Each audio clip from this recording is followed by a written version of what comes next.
İran hökumətinin müşaviri və ölkə prezidentinin oğlu Yusif Pezeşkiyan İranın yeni ali rəhbəri Müçtəba Xameneyinin səhhəti ilə bağlı yayılan xəbərlərə münasibət bildirib. Pezeşkiyan bu barədə Telegram kanalında yazıb. O qeyd edib ki, Müçtəba Xameneyi ilə bağlı yayılan yalanma xəbərləri həqiqəti əks etdirmir.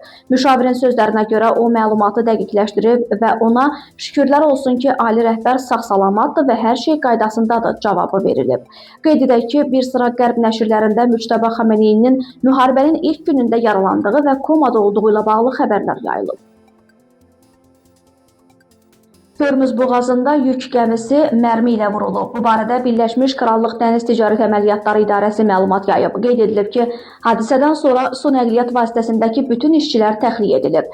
Hörmüz boğazında naməlum mərmi ilə yük gəmisi vurulub. Nəticədə gəmidə yanğın baş verib və heyət üzvləri kömək istəyərək oradan təxliyə olunublar deyə Dəniz Ticarət Əməliyyatları İdarəsinin məlumatında bildirilir. Xatırladaq ki, İran, ABŞ və İsraillə müharibə fonunda boğazda neft axınının qarşısını almağa söz verib.